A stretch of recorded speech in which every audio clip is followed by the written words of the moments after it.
अब आगे कथा बढ़ती है। प्रिय व्रतोत्तान पादौ शतरूपायते सुतौ वासुदेवस्य कलया रक्षायां जगता स्थितौ। प्रिय व्रत उत्तान पादौ, ये मनु और शतरूपा से जो दो पुत्र हुए, बड़े पुत्र का नाम उत्तानपाद, छोटे पुत्र का नाम बिहारी लाल की जय। कहते हैं उत्तानपाद के दो पत्नी हैं। उत्तानपाद के दो पत्नी हैं, सुरुचि और सुनीति।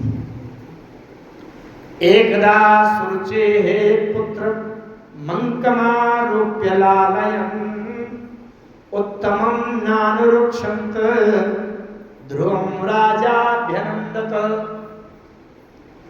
थोड़ी सी बड़ी आध्यात्मिक इसकी सैद्धांतिक बात समझने का प्रयास करें। हम सब लोग उत्तानपाद हैं। हमारे सबके दो पत्नी हैं, लेकिन देवियों आप इनसे लड़ने न लगना कि एक पत्नी कहाँ छुपाए हो। पंडित जी ने कहा दो पत्नी रखी। जरा ध्यान से समझना, शारीरिक दैहिक बात नहीं है, हमारे जीवन के अंदर के सिद्धांत। प्रत्येक व्यक्ति उत्तानपाद है। उत्तान शब्द का अर्थ होता है ऊपर की ओर, पाद माने पैर। जिसके पैर ऊपर की ओर हो और सिर नीचे लटकता हो, वह प्रत्येक व्यक्ति उत्तानपाद है। हमारा जब जन्म हुआ है तब हमारा सबका सिर नीचे की ओर लटक रहा था और पैर ऊपर की ओर थे। यह हम आप लोग तो नहीं जानते, लेकिन ये देवियां अच्छी तरह से माताएं जानती। जब बच्चे का जन्म होता है तो उसका सिर नीचे लटकता है और पैर ऊपर की ओर होते हैं। इसका मतलब प्रत्येक व्यक्ति उत्तानपाद है। प्रत्येक व्यक्ति की दो पत्नी हैं। एक है सुरुचि, अच्छी रुचि हो जाए, अच्छा खाएंगे, अच्छा पहनेंगे, अच्छी वाली कार लेंगे, चाहे अपनी हो चाहे दूसरे की हो, छीन लेंगे, झपट लेंगे, दूसरे का नगर छुड़ा लेंगे, दूसरे की कार हड़प लेंगे, लेकिन अच्छी रुचि है, हम अच्छा अच्छा लेंगे भाई। तो जहां ये हो जाए तो ये सुरुचि पत्नी है। और दूसरी पत्नी कौन है? सुनीति। हम अच्छी नीति का आचरण करेंगे, हमें कुछ अच्छा मिले चाहे न मिले, चाहे जीवन भर चटनी रोटी खाना पड़े, चाहे इसे पैदल चलना पड़े, चाहे गरीब बने रहें, लेकिन हम नीति नहीं छोड़ेंगे। ये दूसरी पत्नी। बहुत ध्यान से समझिए, प्रत्येक व्यक्ति उत्तानपाद है। जिसके अंदर अच्छी रुचि पैदा हो जाए कि हम संसार में आए तो अच्छा खाएंगे, अच्छा रहेंगे, अच्छे मकान में रहेंगे, और हमारे पास नहीं होगा तो जिसकी सबसे बड़ी बिल्डिंग है गोली मारकर उसको भगा देंगे, उसमें हम रहेंगे। ये जहां स्थिति हो जाए, जहां नीति धर्म सब गायब हो जाए, अधर्म आचरण होने लगे, वो एक पत्नी है, माने एक प्रकार की प्रवृत्ति है। और किसी किसी के अंदर या कभी कभी ऐसा होता नहीं नीति से रहेंगे, हमारे चार पैसा कम रहे, गरीब बने रहे, कष्ट हो गए, लेकिन दूसरे का पैसा नहीं हम हड़प। दो पत्नी। जहां सुरुचि पत्नी है, उसका जो पुत्र है वो उत्तम है। उत्तम का एक अर्थ है जिसको आप जानते हैं, उत्तम माने श्रेष्ठ, आप जानते हैं, लेकिन आप दूसरा अर्थ सुनो। आप उत प्रत्यय लगा है, तम माने अंधकार, उत माने उत्कृष्ट, सबसे घोर वाला अंधकार माने अज्ञानी, अहंकारी, अधर्मी, अज्ञानी, अंधकार वाला पुत्र। अब उत्तम माने, उत्तम का अर्थ बदल गया, उत माने उत्कृष्ट, और तम माने अंधेरा, बड़ा घनघोर अंधेरा वाला, अज्ञान और अंधकार वाला पुत्र होगा। भाई जिसके अंदर रुचि ज्यादा होगी, चाहे चोरी करें, चाहे जबरदस्ती छीनें, लेकिन हम अच्छा अच्छा लेंगे, तो उसके जो पुत्र होगा वो अज्ञान, अंधकार और अहंकार का पुत्र होगा। लेकिन जिसके अंदर सुनीति होगी, नीति धर्म का पालन करेंगे, उसके जो पुत्र होगा वो ध्रुव होगा। ध्रुव माने स्थायी, अडिग और सत्य, ये ध्रुव होगा। एकदा सुरुचे है पुत्र मंकमारूप्य लालयन। एक बार सुरुचि नाम की जो पत्नी है वो अपने पुत्र को गोद में खिला रही थी, उत्तम को। उत्तमं नानुरक्षन्ते ध्रुवं राजाभ्यनन्दते। ये देख करके ध्रुव के अंदर इच्छा हुई कि मैं अपने पिता की गोद में बैठ जाऊं, राजा के पास चला जाऊं। नवत्संद्र पे तेर कृष्ण भवानारोहति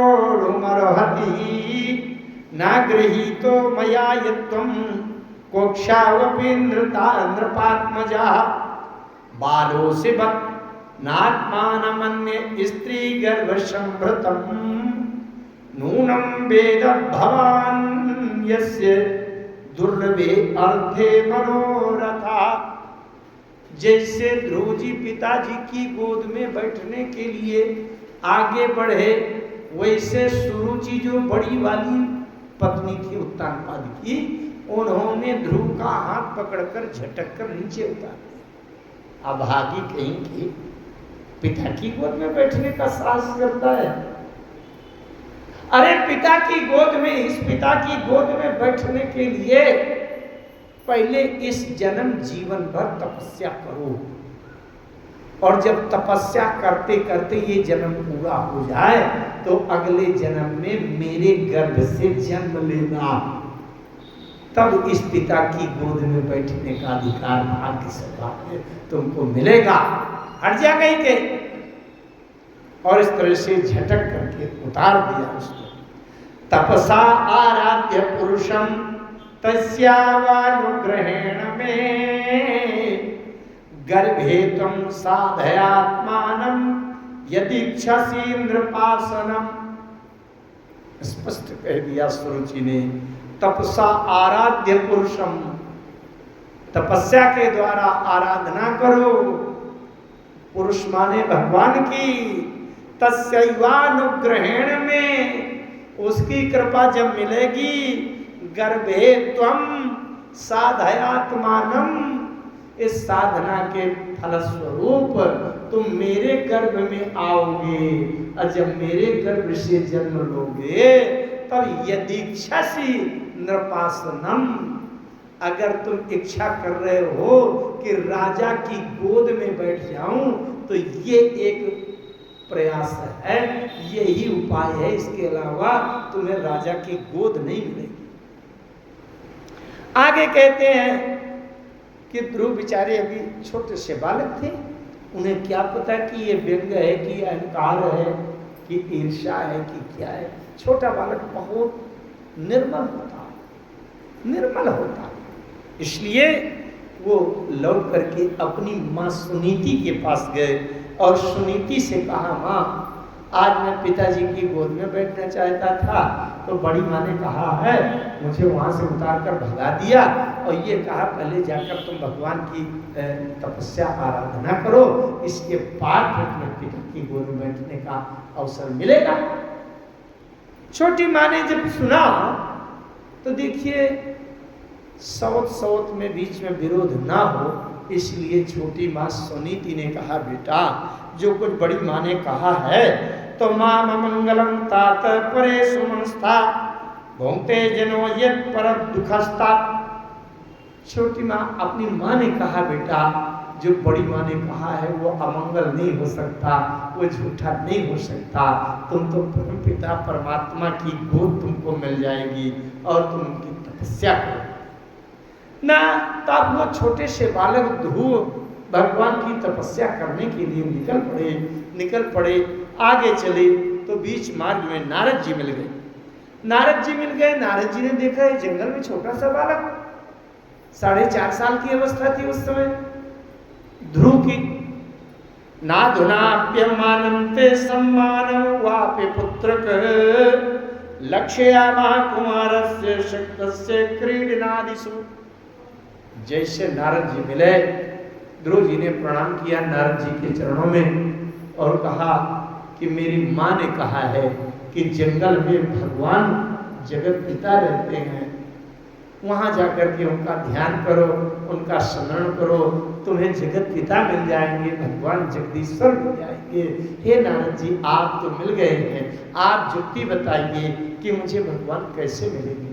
नारद जी ने कहा, नाधुनाम अवप्यमानम, तुम्हारी ये अवस्था तो नहीं है अभी इस तरह की, तुम अभी जानते नहीं हो कि भगवान कैसे मिलते हैं, कितनी कठिनाई से मिलते हैं, इसलिए सम्मानम वापि पुत्र कहे, अभी तुम बालक हो। लक्ष्यामा कुमारस्य, तुम्हारी ये भी छोटी अवस्था है। शक्तस्य क्रीडनादिषु, तुम जाके खेल कूद में लगो, अभी यहाँ कहाँ आ गए, क्योंकि यहाँ जंगल में जन्म जन्म मुनि जतन कराई, अंतराम कहियावत नाही। बड़ा कठिन है भगवान का मिलना, अभी तुम इस किस चक्कर में पड़ गए। नारद जी ने, वो ध्रुव जी ने कहा कि अरे आप तो मुझे कोई जुक्ति नहीं बता रहे हैं, अब जुक्ति नहीं बता रहे हैं तो न बताइए, मेरी माँ ने जो कहा है वो कभी झूठा तो हो ही नहीं सकता, इसलिए आप बतावें या न बतावें, मेरी माँ की बात कभी झूठी नहीं हो सकती, इसलिए मैं तो जा रहा हूँ तपस्या करने, और तपस्या करूँगा, जैसा बनेगा वैसा करूँगा, कोई बात नहीं। नारद जी ने देखा कि इसकी लगन लगी है, इसकी निष्ठा है, इसलिए जिसकी निष्ठा है उम्र से कोई मतलब नहीं। एक बात और बताऊं मैं आपको, ये बालक जो होता है ये शुद्ध होता है, निर्मल होता है मन का। अच्छा, जितना निर्मलता है, जिसे घर साफ पड़ा है, थोड़ा सा पोंछा लगा दो चमकने लगेगा। अगर कोई व्यक्ति उस मकान में नहीं रहता और 4 महीना के बाद बंबई से लौट के आए हैं, तो जब 8 दिन वो झाड़ू पोंछा रगड़ेगा, घिसेगा, तब कहीं सफाई हो पाएगी। तो हम जितने बुद्धिमान होते हैं ना, उतने ही ज्यादा गंदगी भरती जाती है। संसार की दृष्टि से बुद्धिमान, चालाक, होशियार होने का मतलब है कि हमारे अंदर और मन की, बुद्धि की गंदगी भरती जा रही है। हम आप लोग भजन करते हैं, भगवान का स्मरण करते हैं, लेकिन कृपा जल्दी से क्यों नहीं मिलती। बड़ा अच्छा सूत्र दिया गया मानस में, मन क्रम भजन छाणी चतुराई, भजत कृपा करी हई रघुराई। ये चतुरता जो हमारी चालाकी है, ये हमारे अंदर गंदगी भर रही है। अच्छा, चतुराई चालाकी किसको कहती है? झूठ बोलो, बनावटी बोलो, धोखा देते हो, असली फायदा जहां होना हो वहां दूसरे को ना पहुंचने दो, झूठ बोल करके भटका दो, तुम जाके असली चीज ले आओ। ये तो होशियारी है संसार की दृष्टि। और बालक इतना शुद्ध होता है, इतना पवित्र होता है। एक व्यक्ति किसी से 10,000 रुपया कर्जा लिए था। अब वो कर्जा लिए था, 2-4 महीने के बाद अब उसको लौटाना था। लौटाने के समय पर उसकी व्यवस्था नहीं हो पाई। अब वो रोजे 2-4 दिन में आ जाता था, मेरा पैसा दो, मेरा पैसा दो।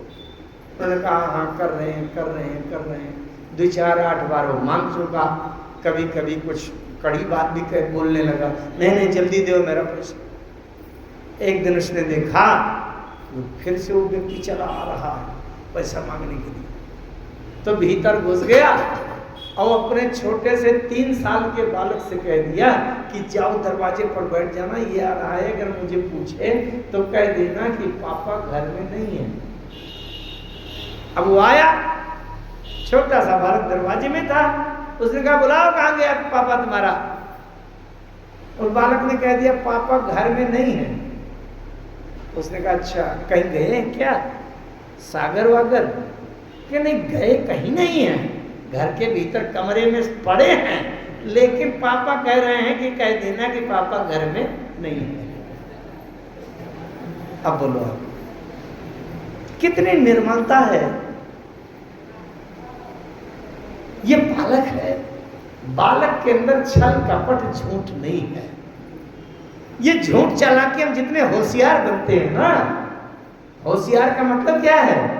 झूठ कपट छल धोखा बनावटी अहंकार दंभ, ये सब भाग जाए उसी को चालाक बोलते थे, बड़ा होशियार। तो इसलिए बाल अवस्था में अंदर के हृदय की निर्मलता सहज में ही थोड़े दिन में प्राप्त हो जाती है। ध्रुव जी बालक हैं, उनके अंदर कोई चालाकी नहीं है, छल कपट नहीं है, झूठ नहीं है। तो उन्होंने कहा नहीं नहीं, अब हमारी माँ ने जो कहा है वो झूठा कहा नहीं है, आप न बताओ सो न बताओ, मैं तो जा रहा हूँ, अब जंगल में जैसे भी बनेगा, जगत पिता तो रहते हैं और मेरी माँ ने कहा है तुम चिंता न करना, वहाँ मिल जाएंगे, और मिल जाएंगे तो कोई डर नहीं।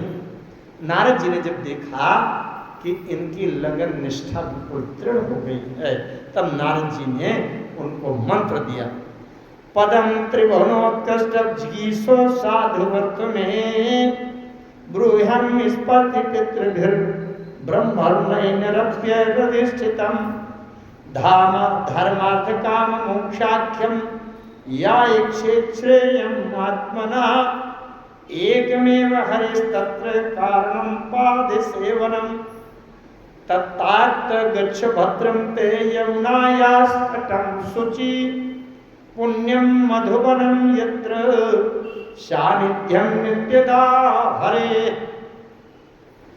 वृंदावन में जाकर के ध्रुव जी तपस्या करते हैं निधि बन। एक बात थोड़ी सी कहने का मन हो रहा है, नारद जी एक ऐसे विशिष्ट पात्र हैं सृष्टि में, 3 लोक 14 भुवन में, चारों युगों में, भगवान के प्रत्येक अवतारों में, और किसी के बिना लीला पूरी हो जाए तो हो जाए, लेकिन नारद जी के बिना भगवान के किसी अवतार की लीला पूरी नहीं। विशिष्टतम पात्र हैं नारद जी, एक ऐसे पात्र हैं, चाहे देवी की महिमा हो तो नारद जी सम्मिलित हैं, चाहे कंस के यहाँ हो तो नारद जी हैं, चाहे हिरण्यकश्यप के यहाँ हो तो नारद जी हैं, कैलाश पर्वत में हो तो नारद जी हैं, क्षीर सागर पहुंचे तो नारद जी हैं, क्षीर सिंधु गवने मुनिनाथा, चाहे रावण के यहाँ हो तो नारद जी हैं। एक बात और बताऊं, एक व्यक्ति खुलेआम अगर एक पार्टी का है तो दूसरी पार्टी में वो जाएगा नहीं, और जाएगा तो लोग अच्छे से उसको अपना भेद बताएंगे। राजनीति में अगर खुलेआम एक पार्टी का है कोई और दूसरी पार्टी वालों के पास जाए तो सब लोग चुप हो जाएंगे, भैया कुछ बात नहीं करना, ये भेद ले जाएगा। नारद जी खुलेआम देवताओं की पार्टी के हैं कि नहीं? देवर्षि कहते हैं कि नहीं? देवर्षि का मतलब देवताओं के ऋषि, देवताओं के ऋषि हैं तो देवताओं की पार्टी के हैं कि नहीं? लेकिन ये नहीं है कि दैत्यों की पार्टी में न जाए, चाहे जितना बड़ा खतरनाक राक्षस हो, नारद जी बेधड़क घुस जाते हैं। हिरण्यकश्यप के यहां पहुंच गए, अरे भैया सबसे बड़ा एक खतरा बताऊंगा, सबसे बड़ा खतरनाक दैत्य अगर हुआ तक वो कुंभकर्ण। इतना बड़ा शरीर था उसका कि ब्रह्मा जी ने जब देखा, तपस्या करने पर ब्रह्मा जी वरदान देने गए तो इतना बड़ा शरीर कि ब्रह्मा जी घबरा गए, भैया ये कुछ न मांगेगा, तो जितना बड़ा शरीर है उतना भोजन करेगा कि नहीं? अगर शरीर के अनुसार भोजन भर करेंगे तो मेरी सृष्टि रचना घुस जाएगी इसके भीतर और मैं बना ही नहीं पाऊंगा उतना संसार। जब यही खल नित करब आहारू तो हो ही सब उजार संसार। अच्छा, तो जल्दी जल्दी ब्रह्मा जी ने सरस्वती को बुलाया, बोले इसकी बुद्धि पलटो, ये 6 महीना सोए, केवल एक ही दिन जागे भोजन करे। अच्छा, 6 महीने के बाद एक दिन के लिए जागे, और जागे तो क्या होता था, जैसे कुंभकर्ण जागा वहां से नरसिंहपुर जिले में जागा, और अगर उसने इधर सागर की ओर मुंह कर दिया तो आपके रिश्तेदारों ने जल्दी से फोन किया, अरे सुनो कुंभकर्ण का मुंह बंडा की तरफ हो गया है, भागो। है? तो जिस दिन कुंभकर्ण जागे सब भगदड़ जागत होए तिहुपुर त्रासा। क्यों भैया? वो कुछ ना करे तो नाश्ता करेगा कि नहीं? और नाश्ता करेगा तो पूरा बंडा भर लेगा और कहेगा अभी चटनी जैसा स्वाद मिला है और बढ़ोगा, पूरा सागर डकार जाएगा। तो जो कोई भी हो, जब पूरा दिन भर केवल भोजन व्यवस्था करता था, 6 महीने के लिए सोना है तो 6 महीने के लिए स्टोर करना पड़ेगा, तो कितना इकट्ठा करना पड़ेगा, तो पूरा दिन केवल भोजन ही करता था। अब भोजन करता था तो कुंभकर्ण के सामने आने में खतरा था कि नहीं? बताओ, भूखा शेर जागा है और जो कोई सामने आएगा उसको खा जाएगा। लेकिन और किसी से तो बड़ा सरल है, कुंभकर्ण से भी नारद जी ने जाकर के सत्संग कर लिया। अब बताओ कितना खतरनाक रिस्की काम है। कुंभकर्ण से भी सत्संग कर लिया। कुंभकर्ण ने स्वयं कहा है, रावण ने जब जगाया तो कुंभकर्ण ने कहा, नारद मुनि मोहि ज्ञान जो कहा क्यों तू ही, पर समय नहीं रहा। अब समय निकल गया, क्या होगा बताने से? नहीं, नारद जी ने मुझे ज्ञान बताया था। अब नारद जी का साहस देखो, कुंभकर्ण के भी सामने पहुंच गए, उनसे भी सत्संग करिए। और एक बात और बताऊंगा, अच्छे अच्छों का मद चूर कर दिया। नारद जी अगर घर में घुस जाएं तो अच्छे अच्छे घबराने लगते हैं, पता नहीं क्या रचना करनी। अच्छों का मद चूर कर दिया, और कभी आज तक ये नौबत नहीं आई कि कोई राक्षस नारद जी से कहे कि खड़े हो जाओ, मार डालूंगा तुमको, युद्ध हो जाए। समझो वो व्यक्ति कितना कुशल होगा जो 2 पैसे का नहीं है। नारद जी के पास कोई अस्त्र शस्त्र है क्या? बीणा छोड़ो, वही सरंगी बजाते हैं, नारायण नारायण, और कुछ है ये नहीं। सबके पास कोई न कोई अस्त्र शस्त्र है, लेकिन नारद जी के पास कोई अस्त्र नहीं। अच्छा, तो उस व्यक्ति को सोचो, बड़े बड़े करोड़पतियों को धूल चटा दे, अच्छों को मिट्टी में मिला दे, सड़क में गिरा दे, और उसका आज तक FIR भी न हुआ हो उसके नाम का, कितना कुशल नीतिवान होगा। नारद जी ऐसे विशेष हैं। लेकिन एक बात और दूसरी विशेषता सुनो आप, ये पक्का है कि जिसको नारद जी मिल जाएंगे उसको भगवान जरूर मिलेंगे, ये पक्की बात है। नारद जी अगर मिल गए तो भगवान जरूर, चाहे वो हिरण्यकश्यप हो, चाहे वो कुंभकर्ण हो, और चाहे ध्रुव हो। ध्रुव को नारद जी मिल गए, इसलिए ये तो पक्का हो गया कि नारद जी मिल गया, भगवान जरूर मिलेंगे। भगवान के मिलने में संशय नहीं। अब ध्रुव जी मिल गए, धर्मार्थ काम मोक्षाख्यम या श्रेयम आत्मनः एकमेव हरिस्तत्र कारणम पाद सेवनम। नारद जी कहते हैं, पुत्र, चाहे अर्थ, धर्म, काम और मोक्ष, ये चारों प्राप्त करना हो, या 4 में से जो कुछ भी प्राप्त करने की इच्छा हो, वो एकमेव हरिस्तत्र कारणम पाद सेवनम, केवल एक ही उसका उपाय है, एक ही कारण है कि हरि श्री हरि नारायण के चरणों की सेवा और ध्यान किया जाए तो अर्थ धर्म काम मोक्ष ये चारों पदार्थ प्राप्त हो जाए। इस प्रकार से नारद जी के द्वारा साहस दिया गया, वृंदावन पहुंच गए ध्रुव जी। ओम नमो भगवते वासुदेवाय मंत्रेणानेन देवस्य कुर्यात् द्रव्यमध्यम मुदा सपर्यात्रिविधस्य काल विभागवितु। ये मंत्र दे दिया, ओम नमो भगवते वासुदेवाय। इस मंत्र का जप करना और भगवान श्री हरि अवश्य मिलेंगे, घबराना नहीं। तो ध्रुव जी तपस्या करते रहे। 6 महीने में केवल भगवान श्री हरि नारायण का दर्शन किया। क्यों? क्योंकि बालक के अंदर संसार की चालाकी, ईर्ष्या, द्वेष, झूठ, छल, कपट ये कुछ प्रवेश गंदगी नहीं होती, इसलिए उनको भगवान जल्दी मिल जाते हैं। भगवान कब मिलते हैं? भगवान स्वयं कहते हैं कि मैं किसको मिलता हूं?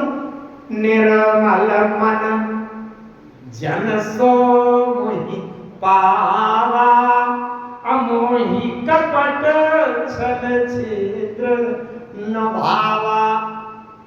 ये हम लोग जो ज्यादा होशियार बन गए हैं तो हमारे अंदर कपट छल छिद्र गंदगी भर गई है। और जिस बालक को अपने पराये का भेद नहीं है, जिस बालक को किसी प्रकार से ईर्ष्या नहीं है, उसके अंदर गंदगी नहीं है, कपट छल छिद्र नहीं है, हृदय निर्मल है, भगवान 6 महीने में प्रकट हो। कृतांजलिं ब्रह्ममयेन कंबुना पसस्पर्शं बालं कृपया कपोले। भगवान प्रकट हो गए। भगवान प्रकट हो गए, बोले पुत्र जिसके लिए तुम तपस्या कर रहे हो मैं सामने प्रकट हो गया हूं, आंख खोलो दर्शन करो, मैं आ गया। ध्रुव जी ने आंख खोला, भगवान श्री हरि नारायण का दर्शन हुआ। चतुर्भुज विग्रह का भगवान का दिव्य दर्शन प्राप्त हो रहा है। भगवान ने कहा पुत्र मैं आ गया, ध्रुव मैं आ गया, ये बताओ अब मुझसे कुछ कहो, कुछ मांगो। ध्रुव जी ने कहा अरे मेरी माँ ने कहा था माँ प्रभु जगत पिता मिलेंगे, ये तो कहा था कि दर्शन कर लेना, लेकिन ये तो माँ ने बताया ही नहीं कि फिर उनके उसके बाद मुझसे कहना क्या है। ये तो मेरी माँ ने कुछ बताया ही नहीं। अब मैं क्या कहूँ, मुझे पता नहीं कि क्या कहा जाता है आपसे, क्या कहना चाहिए। अब पता ही नहीं है, बालक है छोटा, 5 साल का बालक। 4.5 वर्ष की अवस्था में ध्रुव जी घर से निकल गए थे। 5 वर्ष पूरे होते होते भगवान प्रकट हो गए। ध्रुव जी ने कहा ये तो मुझे पता ही नहीं है कि मुझे कहना क्या है, कहते बनता ही नहीं है, अब मैं क्या कहूं।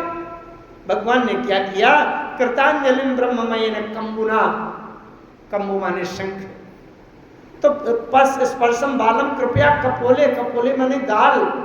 भगवान ने अपने हाथ में लिया हुआ शंख ध्रुव जी के गाल में स्पर्श करा दिया। स्पर्श करा दिया तो ध्रुव जी के अंदर से वेद वाणी फूट पड़ी, देव वाणी बोल पड़े। यवंतः प्रविश्य मम वाचमिमां प्रसुप्तां संजीवयत्यखिल शक्तिधरः सुधार्णा अन्यांस्य हस्तचरण श्रवणत्वगादीन् प्राणान् नमो भगवते पुरुषाय तुभ्यम्। यवंतः प्रविश्य मम वाचमिमां प्रसुप्तां। वाचा माने वाणी, जो मेरी वाणी मेरे अंतःकरण के भीतर सोई हुई थी, मुझसे कुछ कहते नहीं बन रहा था। संजीवयत्यखिल शक्तिधरः सुधाम्ना, मेरे शरीर के अंदर की सारी शक्तियां जो सुसुप्त अवस्था में पड़ी थी।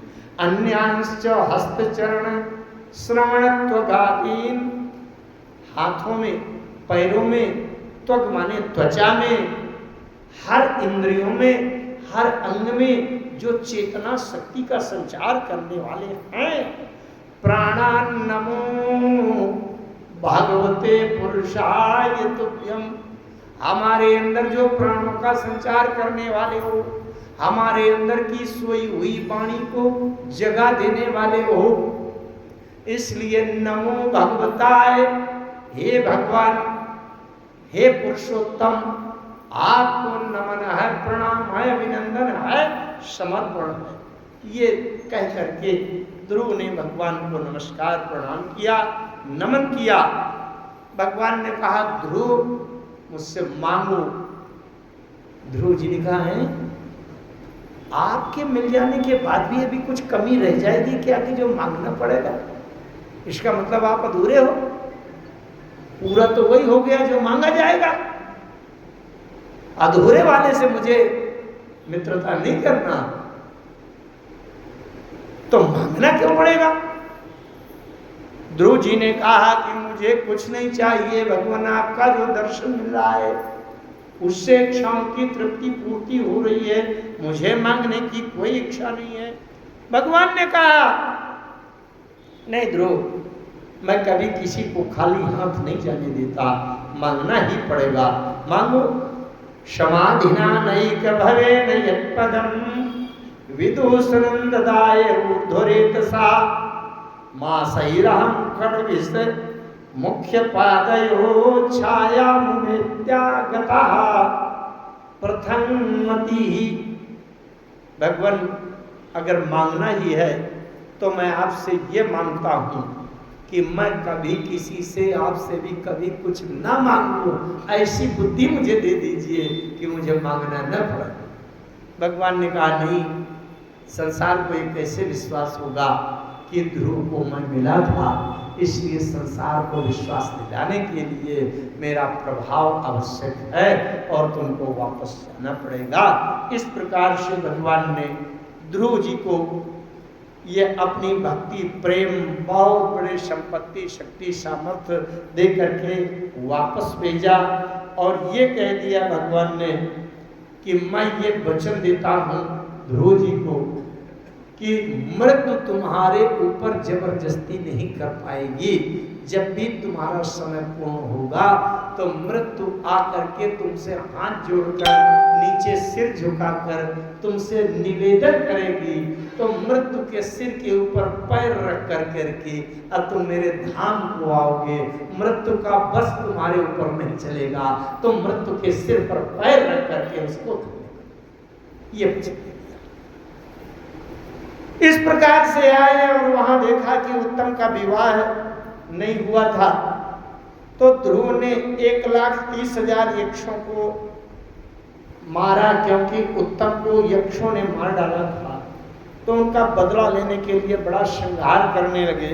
इतने में उनके पिता आए, उत्तानपाद ने मना किया कि ये श्रृंगार मत करो। तो ध्रुव जी ने बहुत दिनों तक राज्य किया। वहाँ से उनके आगे ध्रुव का विवाह हुआ। प्रजापति शिशुकुमार की पुत्री भूमि के साथ विवाह हुआ।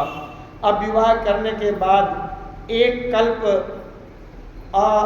तक उन्होंने राज्य किया। 1 कल्प तक ध्रुव ने राज्य किया। ध्रुव के कल्प और वत्सर नाम के 2 पुत्र हुए।